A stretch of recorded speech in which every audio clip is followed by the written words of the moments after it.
El calor húmedo de agosto en Carolina del Norte hacía que hasta el cemento pareciera sudar. Las calles del barrio latino de Charlotte bullían con familias saliendo del supermercado, niños correteando con dulces pegajosos y adultos buscando una sombra que no existía. Entre esa rutina sin gloria, en un pasillo de congelados, comenzó algo que nunca debió comenzar. Samantha, 21 años, piel morena clara, coleta apretada, uniforme de prácticas universitarias, estudiante de psicología forense, recién llegada del turno en el centro de atención a menores. Estaba comprando leche y pañales para su hermana pequeña, mientras su mamá cuidaba a la bebé en casa. En ese pasillo, frente a los helados, él apareció. Brandon, 26, camisa de manga corta con el logo de una empresa de paquetería. Alto, con sonrisa fácil, los brazos marcados por trabajo físico, no gimnasio. Sujetaba un bote de helado de vainilla y otro de chocolate. Cuando notó que Samantha lo miraba, extendió uno hacia ella. Solo un gesto, sin palabras. Un regalo insignificante. Pero a veces el primer gesto es la trampa. Durante semanas, Brandon se apareció una y otra vez, en el mismo supermercado, luego en redes sociales. No era intrusivo, más bien parecía encantador. Usaba frases como señora bonita o mi reina morena, que a más de una le habrían parecido cursis, pero a Samantha le hacían gracia. Criada entre responsabilidades y cuidados desde niña, un hombre que le decía que merecía descansar sonaba casi revolucionario. Las primeras señales llegaron rápido, aunque suaves. Brandon no quería que ella saliera tanto. Decía que el barrio no era seguro. Quería pasar más tiempo con ella. Samantha, entre cansancio y la ilusión de ser amada, no lo cuestionó. A sus amigas les decía que él era sobreprotector, pero en el fondo bueno. Nadie discutía. Él traía comida, arreglaba cosas en casa y le decía a su madre, aquí me tiene como un hijo más. Ganó confianza. A los 6 meses, Juan y se casaron en una ceremonia simple en el ayuntamiento del condado. Brandon insistió en hacerlo rápido, para que el amor no se enfríe. Samantha aceptó. Ya estaba embarazada. Nadie dijo nada. En muchas familias latinas, sobre todo entre generaciones mayores, una hija con marido y bebé es símbolo de que todo va como debe ser. Nadie escarba si todo parece estar en orden. Con el tiempo, dejaron la casa de la mamá de Samantha y se mudaron a un pequeño apartamento que había pertenecido al tío de Brandon. Era un lugar viejo, sin internet, con cocina americana y ventanas con persianas rotas. Pero Samantha decía que era su lugar, que al menos no molestaban a nadie. Sin embargo, algo cambió en el aire. Brandon dejó su empleo temporalmente. Decía que quería pasar tiempo con su hijo, que no confiaba en guarderías. Samantha notaba que pasaba horas sin hablar, mirando por la ventana o revisando papeles viejos. A veces salía por cerveza, regresaba con olor a sudor y pocas palabras. Ella volvió a clases por las tardes. También retomó una pequeña colaboración con el Centro de Apoyo Infantil, donde hacía sus prácticas. Pero cuando llegaba a casa, ya no encontraba risas ni comida caliente. Solo silencio y miradas largas de Brandon.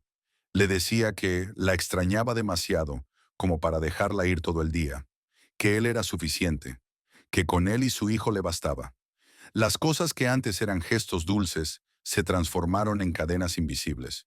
Brandon empezó a controlar su celular por seguridad. Le pedía que no usara redes porque allá afuera todos son hipócritas. Ella pensaba, es amor, solo amor torpe. Pero por dentro algo crujía. Un día, mientras Samantha ayudaba a una niña en el centro a escribir una carta a su madre, escuchó la frase. Yo pensé que era amor, pero era miedo con maquillaje. La frase se le clavó como una espina. No era su caso, claro. Brandon no le gritaba, no le pegaba, solo era intenso. Pero esa espina ya estaba clavada. Aunque el helado se derritiera, el gesto seguía presente. Brandon había dejado de trabajar. Lo decía con orgullo. Ahora soy papá a tiempo completo. Samantha, por otro lado, regresaba de la universidad con los zapatos llenos de polvo y los párpados cayendo del cansancio. Su madre le ofreció ayuda más de una vez, pero ella insistía en que podía con todo. Tenía que poder. No quería decepcionar a nadie ni a sí misma. Durante el embarazo, Brandon comenzó a mostrarse aún más afectuoso. como si en cada caricia quisiera dejar claro que ella le pertenecía. Muchos de los que conocían a la pareja pensaban que Samantha había tenido suerte. Decían que él era tranquilo, buen mozo, sin vicios. Las suegras solían decir entre bromas que ya no vienen así los hombres y que ella debía aprovechar y cuidarlo.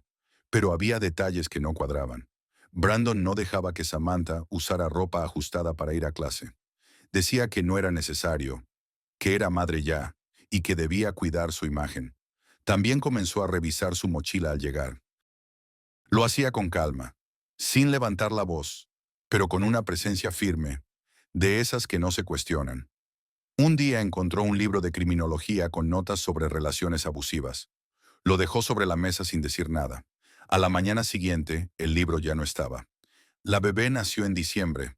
Le pusieron el nombre de Abigail, el que Samantha siempre había soñado desde niña. Brandon lloró en el hospital. Las enfermeras pensaron que era emoción. Samantha también quiso creerlo. Pero en casa, el llanto de la niña lo alteraba. Decía que no lo dejaba dormir, que Samantha lo tenía descuidado.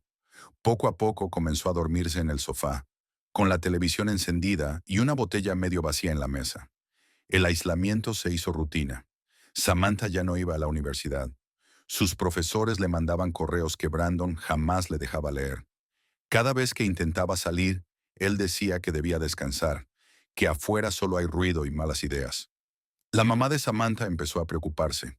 Cada vez que llamaba, su hija respondía con voz suave, apresurada, diciendo que estaba todo bien, que solo era el estrés de ser madre primeriza.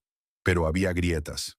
Una tarde, mientras lavaba ropa a mano porque la lavadora dejó de funcionar, Samantha escuchó al vecino hablar por teléfono sobre una oportunidad de trabajo como asistente en una clínica pediátrica. Apuntó el número en un trozo de papel y lo escondió en su zapato. Esa noche, cuando Brandon fue a ducharse, ella marcó desde el celular. Le ofrecieron una entrevista. Sería una salida, un espacio para sí misma. Pero la entrevista jamás ocurrió. Brandon revisó sus cosas esa misma noche. Encontró el número y se molestó, sin gritar, sin insultar, solo con una pregunta. ¿Para qué necesitas salir si aquí tienes todo? Samantha no supo qué responder. Esa frase resonó en su cabeza durante días. Cuando su mamá la visitó a inicios de marzo, notó que Samantha estaba más delgada, pálida, ojerosa. La bebé también parecía inquieta, lloraba mucho.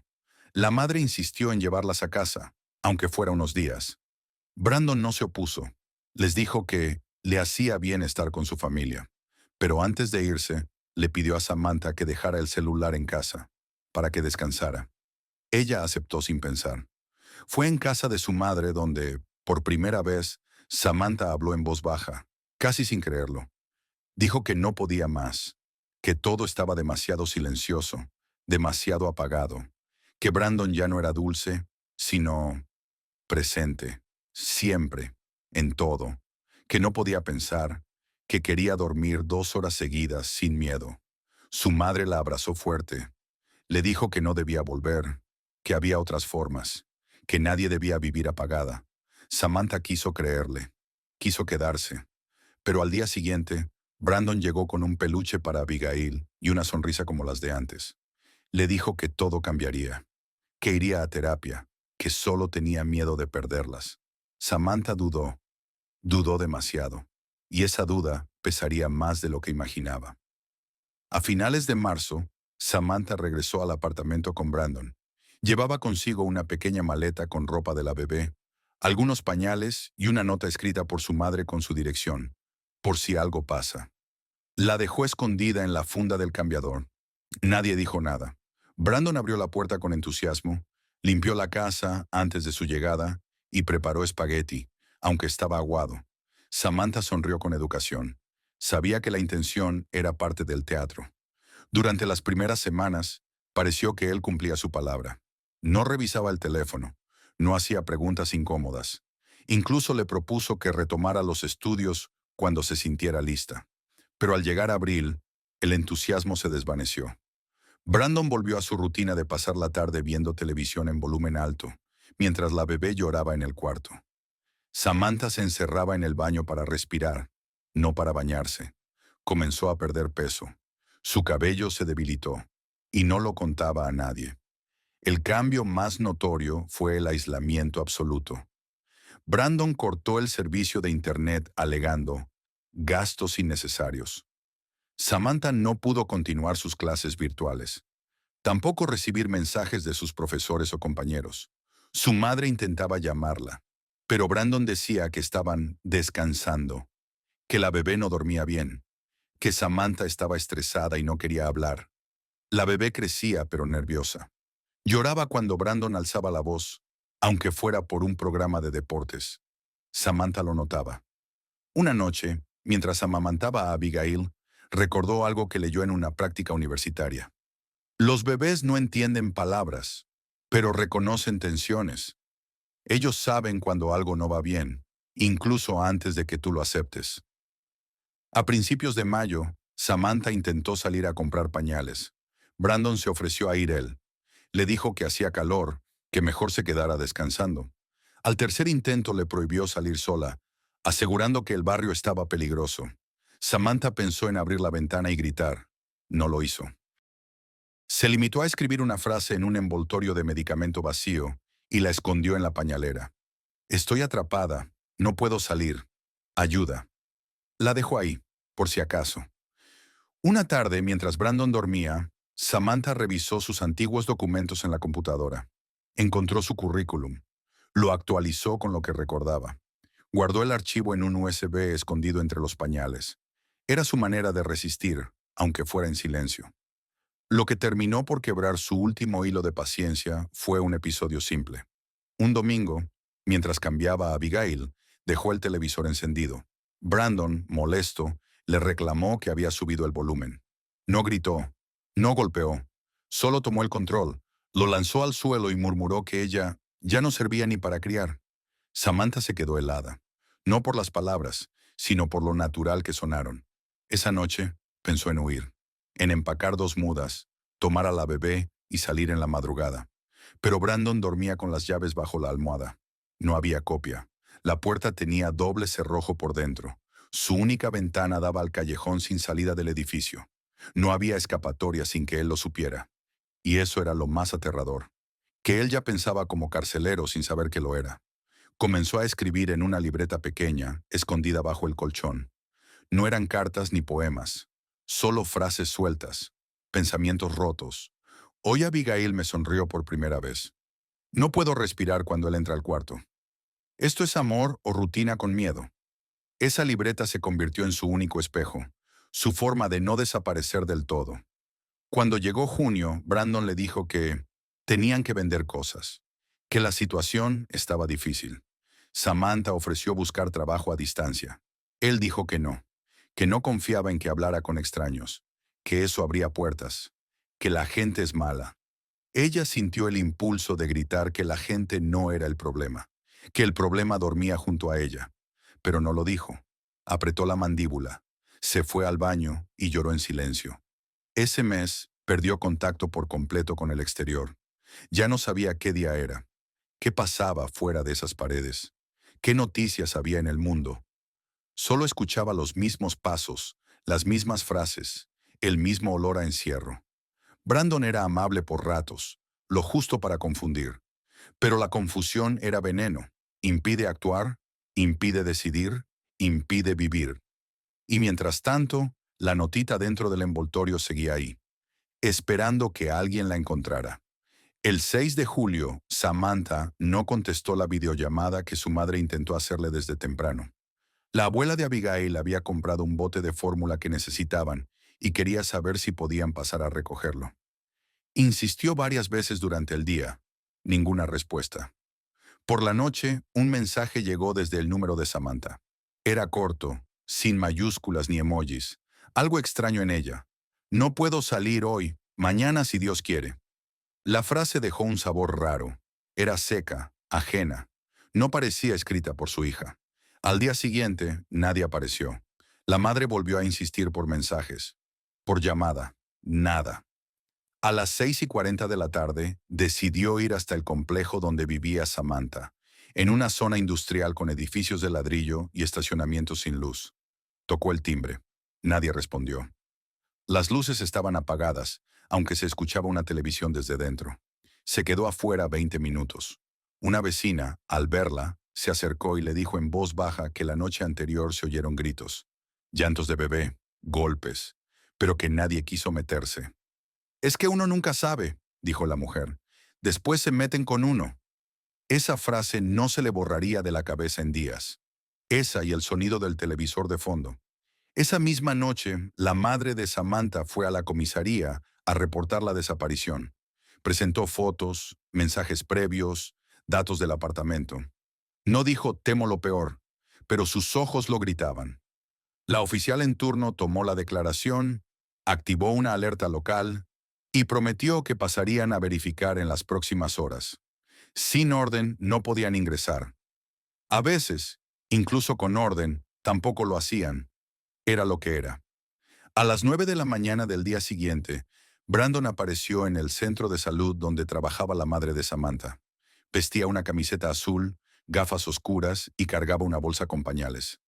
Dijo que Samantha se había ido, que quizá había tenido una crisis, que dejó a Abigail con él, que no sabía más, que estaba tan confundido como todos. La madre lo miró sin decir nada. Sabía que mentía, no porque tuviera pruebas, sino por la frialdad, porque ni una lágrima asomó, porque se había afeitado, porque la niña que traía consigo tenía el pañal sucio y la mirada perdida. Ese mismo día, oficiales visitaron el apartamento. Brandon les permitió entrar. Todo estaba en orden aparente, pero había detalles que no cuadraban. La cama de Samantha tendida como si nadie la hubiera usado, el refrigerador con una sola botella de agua, una cuna cubierta con una manta sucia y sin juguetes. Brandon dijo que Samantha había salido con lo opuesto, molesta, que no sabía a dónde fue, que creía que tenía una aventura con alguien más. Cuando la madre volvió esa noche con una oficial amiga de la familia, revisaron de nuevo el lugar. Esta vez notaron que faltaban varios objetos personales. No había cartera, no había teléfono, no había ropa interior en los cajones, pero tampoco había señales de que alguien se hubiera ido por voluntad propia. Todo estaba en pausa, como si alguien hubiera detenido el reloj. El hallazgo clave no llegó por la policía. Fue una joven trabajadora social del centro de salud, quien al revisar una bolsa de pañales donados días antes, encontró la nota arrugada que Samantha había escondido. Decía, «Estoy atrapada, no puedo salir, ayuda». No tenía fecha, no tenía firma, pero la caligrafía era clara, y el mensaje más. La policía tomó el dato como parte de la investigación. Se activó una búsqueda más formal. El nombre de Samantha apareció en portales locales. Grupos vecinales empezaron a compartir su foto. Algunos vecinos admitieron que escucharon cosas. Llantos, golpes, una mujer gritando, «¡No, por favor!». Todo entre las 10 y las 11 de la noche del día 5 de julio. Pero nadie llamó a emergencias. «Pensamos que era una pelea de pareja», decían. «¿Qué íbamos a hacer?». Esa indiferencia colectiva fue tan ruidosa como el silencio de Samantha. Las autoridades comenzaron a revisar cámaras de seguridad cercanas al edificio. Una, situada frente a una ferretería, captó el auto de Brandon saliendo del estacionamiento a las 5:36 de la mañana del 6 de julio. Iba solo, pero con el maletero cerrado. Regresó 3 horas después. Los agentes notaron que las placas estaban cubiertas con una cinta negra, un detalle que despertó más dudas. También revisaron el historial del celular de Brandon. El dispositivo había estado activo toda la noche, pero con la ubicación desactivada. La policía pidió acceso a sus movimientos bancarios, historial de llamadas y mensajes. Él lo permitió, diciendo que no tenía nada que esconder. El detalle final fue el testimonio de una vecina que vivía en el segundo piso. Recordó que la noche del 5 escuchó un sonido metálico, como arrastrar una silla pesada. Luego un olor raro, a plástico quemado. Pensó que era un cortocircuito. Se fue a dormir. Esa combinación de pequeños gestos, indiferencias y supuestas coincidencias formó un panorama. Samantha no se había ido. Samantha no estaba en otra parte. Samantha había desaparecido de su propia vida. Y todos, de alguna forma, lo sabían. El 10 de julio, 2 empleados del Servicio Municipal de Mantenimiento Trabajaban bajo el sol sofocante en la zona industrial de Charlotte, no muy lejos del complejo donde vivía Samantha. Revisaban una cámara de desagüe cerca de un galpón abandonado al borde de la calle Roosevelt. Era una zona olvidada por el tráfico, rodeada de maleza, donde nadie pasaba si no era por trabajo. Al levantar la tapa metálica del drenaje principal, uno de ellos notó un bulto extraño, una bolsa gruesa, de plástico industrial, negra, atada con cuerda. El olor era insoportable, aún para hombres que estaban acostumbrados a lo peor. Llamaron a la policía de inmediato. Los primeros en llegar fueron dos oficiales de tránsito, seguidos por un detective de homicidios y una unidad forense. A simple vista, era evidente que se trataba de restos humanos. No había signos de violencia visible en el entorno, pero sí quemaduras parciales en la superficie de la bolsa. La escena fue acordonada. Las autoridades contactaron a la familia de Samantha para un posible reconocimiento. Su madre, al llegar, no necesitó entrar. Bastó con la ubicación, con el modelo de la cuerda, con la corazonada que desde hacía días le oprimía el pecho. El cuerpo fue trasladado al laboratorio del forense del condado. Aunque el estado de descomposición era avanzado, las pruebas de ADN confirmaron la identidad. Era Samantha. Tenía 22 años. Había sido madre apenas 6 meses antes. Según el informe, la causa probable de muerte fue asfixia mecánica. El informe también indicó rastros de combustión en el cabello y la ropa, lo que sugería un intento de destrucción del cuerpo. No había heridas de bala, ni signos de arma blanca, solo marcas en el cuello, consistentes con una cuerda fina o un lazo improvisado. Brandon fue citado a declarar esa misma tarde. Se presentó con gafas oscuras, el rostro aparentemente relajado. Dijo que no sabía nada, que no entendía por qué lo llamaban, que él también quería respuestas. La policía no lo detuvo en ese momento, pero lo mantuvo bajo vigilancia. No era necesario apresurarse. Lo que necesitaban era construir un caso tan sólido que ni el mejor abogado pudiera desarmarlo. Al día siguiente, se emitió una orden de cateo para el apartamento. En la inspección participaron agentes forenses, un oficial de familia y un perito en rastros biológicos. Lo que encontraron no era escandaloso, pero sí profundamente revelador. En el cuarto principal, bajo el colchón, hallaron una libreta con frases sueltas escritas por Samantha. Algunas estaban borrosas, manchadas por lágrimas. Otras eran más nítidas. Me siento invisible, decía una. Tengo miedo de que un día ya no pueda salir de aquí, decía otra. Entre líneas, un patrón de desesperanza. En la bañera encontraron restos de cera derretida y fibras quemadas, posiblemente de la misma manta que envolvía la cuna. En el maletero del vehículo de Brandon, estacionado justo frente al edificio, los peritos hallaron restos biológicos que coincidían con el ADN de Samantha. También partículas del mismo tipo de cuerda usada para atar la bolsa encontrada en el drenaje. La cuerda tenía un diseño particular. Era cuerda de tendedero de una marca poco común. En la cocina del apartamento, una sección del tendedero colgaba sin uso, con el extremo deshilachado. Además, los registros del GPS del vehículo mostraban que el auto había estado en la zona de la calle Roosevelt la madrugada del 6 de julio, exactamente a las 5:42 de la mañana. Coincidía con la grabación de la cámara de seguridad de la ferretería. Brandon nunca mencionó ese viaje. Cuando se le preguntó, respondió que fue a comprar café. Pero no había cafés abiertos en ese horario. La estación más cercana abría a las 6:30 de la mañana y quedaba en dirección opuesta. Los investigadores también revisaron el teléfono móvil de Brandon. Aunque había borrado varios mensajes y desactivado la ubicación, lograron recuperar datos desde la nube. Entre ellos, una nota guardada en sus archivos personales. Una lista titulada Cosas por hacer esta semana. El último punto incompleto decía limpiar cajuela. Mientras las pruebas se acumulaban, los agentes contactaron a una antigua compañera de universidad de Samantha, a quien ella le había confiado hacía meses que tenía miedo. Dijo que Samantha le escribió por última vez en abril. Le dijo que se sentía observada, controlada, que Brandon no le permitía hacer nada sola, que si algún día desaparecía, que por favor no creyeran que lo hizo voluntariamente. Ese mensaje, recuperado de una vieja conversación archivada en WhatsApp, fue clave. Con todos esos elementos, el 14 de julio, la Fiscalía del Condado solicitó formalmente una orden de arresto por obstrucción a la justicia, manipulación de evidencia y posible responsabilidad directa en la muerte de Samantha. Brandon fue detenido en el estacionamiento de un supermercado. No opuso resistencia. Solo preguntó si podía dejarle leche a la niña antes de irse. Los oficiales dijeron que no. La abuela de Abigail asumió la custodia de la menor. Dijo a los medios que su nieta no hablaba, que apenas balbuceaba, pero que cuando veía una foto de su madre, extendía los brazos. Y eso bastaba para entenderlo todo. El 20 de julio, el nombre de Brandon apareció por primera vez en el sistema judicial del estado como acusado formal. La fiscalía, después de revisar todas las pruebas reunidas, decidió tipificar el caso como homicidio en segundo grado, con agravantes por vínculo familiar.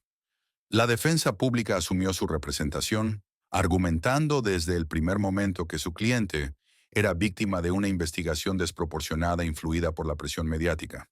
La noticia ya estaba en las portadas de varios medios locales, y el rostro de Samantha había circulado en redes durante días, acompañado de mensajes como «Ella no se fue», «La borraron» o «Justicia para Samantha».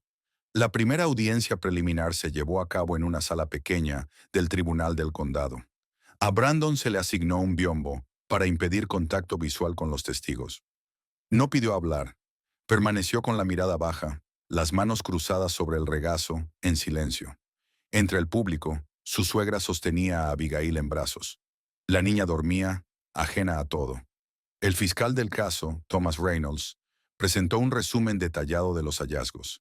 Explicó que la conducta de Brandon no se limitaba a los días previos al crimen, sino que reflejaba un patrón prolongado de aislamiento, control y manipulación emocional. Mostró al tribunal una serie de fotografías del apartamento donde vivía la pareja. Habitaciones desordenadas, restos quemados, documentos personales de Samantha en el basurero.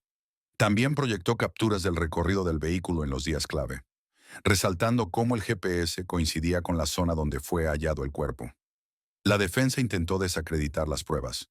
Señaló que no había testigos presenciales, que los restos de ADN en el automóvil podían explicarse por el uso compartido entre ambos, y que la cuerda encontrada era común.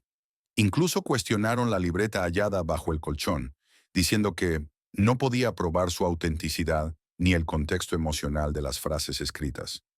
Pero los argumentos más poderosos no vinieron de documentos, sino de personas.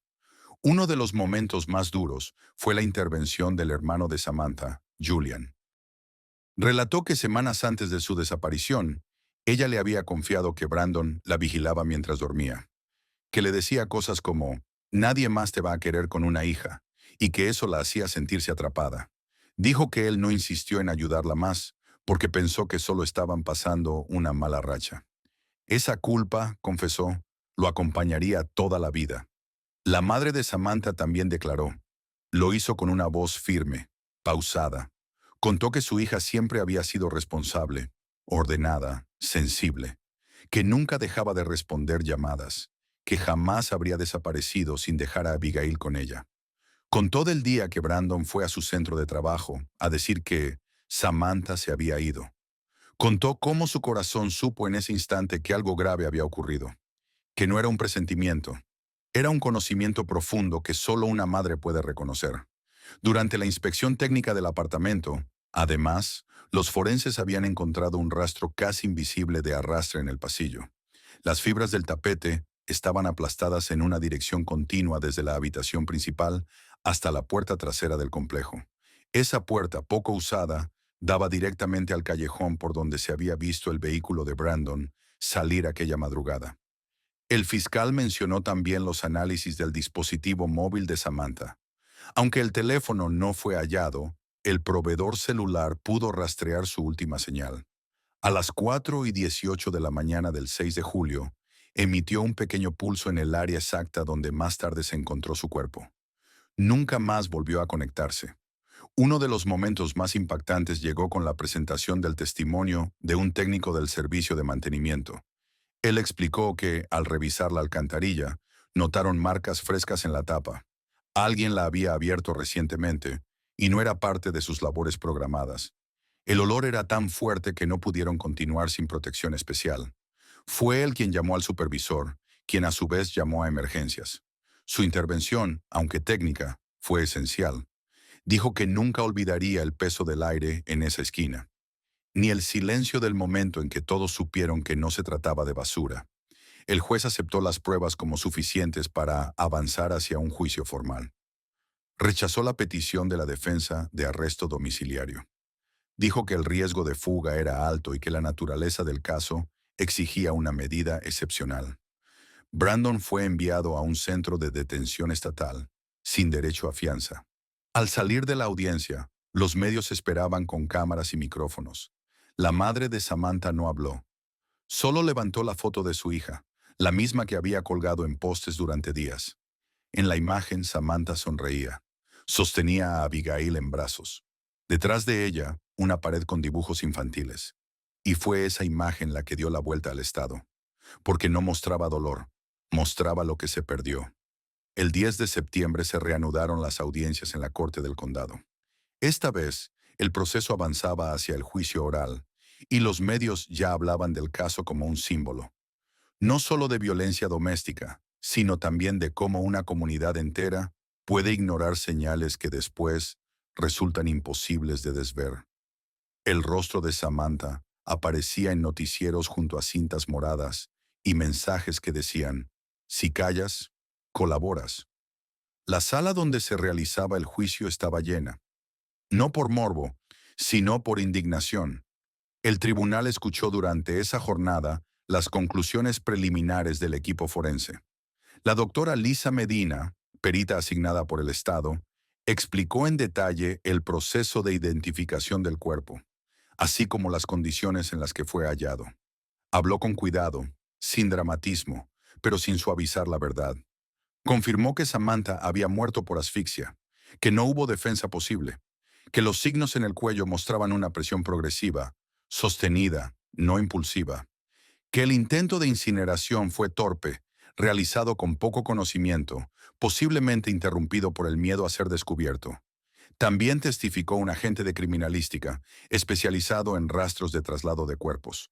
Analizó las fibras del plástico encontrado y confirmó que correspondían al envoltorio de un colchón, de un modelo vendido exclusivamente en 2 tiendas locales.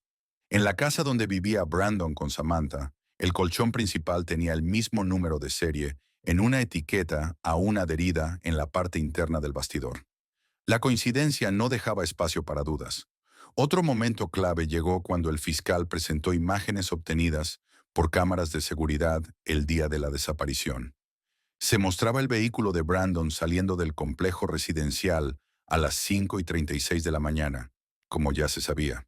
Pero también había registros de retorno. A las 8:52 de la mañana, el mismo auto volvía al complejo. Durante ese trayecto, no se detuvo en gasolineras, ni hizo paradas visibles. El peritaje digital reveló que se detuvo únicamente en la intersección de Roosevelt con la calle 18, el mismo sitio donde más tarde fue hallado el cuerpo de Samantha. Ese patrón, según explicó un analista técnico del Departamento de Policía, era más que coincidencia. Era una ruta diseñada. La defensa contraatacó. Aseguró que Brandon era víctima de una narrativa armada en su contra por familiares heridos, con emociones comprensibles, pero sin base legal concreta. Afirmaron que no existía un solo testigo que hubiera visto a Brandon agredir a Samantha, que no había video donde se viera a Brandon colocando el cuerpo en el maletero, que el hecho de que compartieran vivienda justificaba la presencia de su ADN en múltiples superficies. Incluso intentaron insinuar que Samantha podría haberse quitado la vida, aunque esta hipótesis fue rápidamente descartada por el equipo médico. Uno de los momentos más duros fue la intervención de la tía materna de Samantha. Se había mantenido en silencio durante meses, pero ahora aceptó hablar ante el tribunal.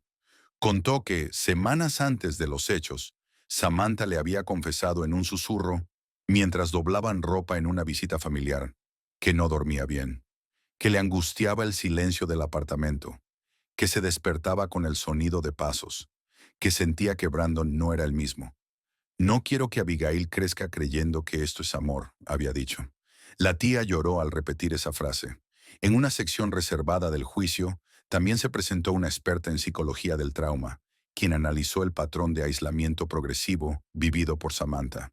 Explicó que en muchos casos, las víctimas no reconocen el peligro porque éste se instala lentamente, que los gestos de protección se transforman en control sin que haya una transición clara, que el entorno no siempre ayuda porque normaliza lo incómodo y romantiza lo tóxico, que no hay que morir para ser invisible. La jueza permitió que se proyectara un pequeño fragmento de un video grabado con el celular de Samantha semanas antes del suceso. Era un clip doméstico, sin audio, donde ella aparecía jugando con Abigail. Sonreía, aunque parecía agotada. El fiscal dijo que ese video, más allá de su valor probatorio, mostraba algo esencial. Samantha estaba viva, estaba presente, estaba conectada con su hija. No era alguien que simplemente se rendía. El cierre de la sesión fue contundente. El fiscal Reynolds pidió al tribunal que considerara no solo los hechos técnicos, sino el contexto emocional, social y psicológico del caso. Dijo que si bien no existía un video del momento exacto, cada pieza era un ladrillo en una estructura coherente, que no se trataba de venganza, sino de verdad, y que esa verdad debía traducirse en justicia. Mientras los presentes salían de la sala, la abuela de Abigail se quedó sentada unos minutos más. Sostuvo la libreta de Samantha, la que se había encontrado bajo el colchón. Releyó una de las frases escritas con tinta azul. A veces pienso que si algo me pasa, nadie lo notará. Cerró los ojos y pensó que, al menos ahora, todos estaban mirando. El 3 de octubre comenzó la fase final del juicio. El clima fuera del tribunal era inusualmente templado para la época. Dentro, sin embargo, el ambiente era tenso, casi irrespirable. La sala estaba llena. Familiares, prensa, estudiantes de derecho y personas anónimas que habían seguido el caso desde el inicio. Muchos de ellos nunca conocieron a Samantha, pero hablaban de ella como si fuera parte de sus propias familias, porque en cierto modo lo era. La fiscalía presentó su última prueba, un análisis de audio forense. En una de las noches previas a la desaparición, un vecino había grabado un mensaje de voz accidental mientras hablaba por teléfono. En segundo plano, se escuchaban ruidos. Eran golpes, una voz femenina suplicando. Luego silencio. Ese fragmento fue autenticado por peritos. No identificaba a Brandon directamente, pero contextualizaba el entorno.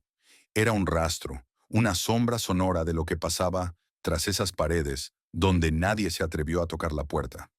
Durante la última audiencia, la jueza permitió a la madre de Samantha dar su declaración final.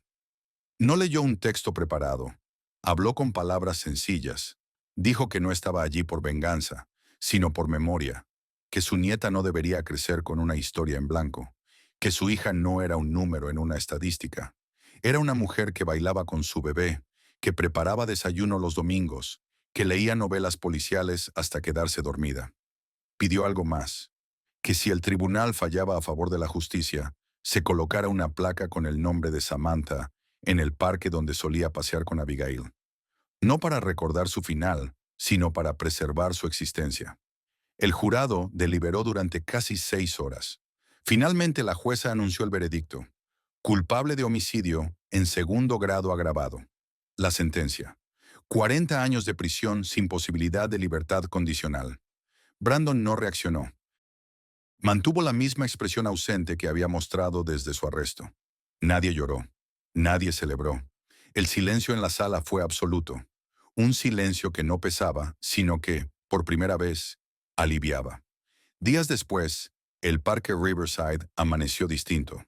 A un lado del sendero principal, bajo un roble, fue colocada una banca de madera clara con una pequeña placa en el respaldo. Decía, en memoria de Samantha Grace, que soñaba con una vida tranquila. Aquí la encuentras. Pero el cierre no vino de la justicia, ni de la sentencia, ni del parque. Una mañana, mientras la abuela de Abigail doblaba ropa en el cuarto que antes había sido de su hija, la niña, de apenas 1 año y medio, se acercó gateando con un objeto en la mano. Era la vieja libreta azul que Samantha había escondido bajo el colchón, la misma que la policía había devuelto a la familia semanas atrás. La pequeña la sostenía con torpeza, pero insistente, como si supiera lo que hacía, como si recordara. La abuela se sentó en el suelo y abrió la libreta con dedos temblorosos. Algunas páginas estaban manchadas, otras apenas escritas. En la última, casi ilegible, había una frase que nadie había notado antes, escrita con una letra apurada, inclinada, diferente. Decía, si esto termina y alguien aún me recuerda con amor, entonces sigo viva. La abuela la leyó en voz baja, con el corazón latiendo desacompasado. Y en ese momento, sin entender el porqué, sonrió. No de alegría, sino de certeza, porque lo había entendido. No se trataba del final, sino del eco. Y ese eco, suave pero firme, ya no podía ser apagado. This content is a work of fiction and art designed for entertainment and educational purposes. Any similarities to real individuals or events are purely coincidental. Certain scenes and dialogues in the video are dramatized and contain elements of grotesque, satire, and exaggeration. The creator firmly opposes discrimination, violence, and hatred. This channel adheres to YouTube's guidelines and respects copyright laws.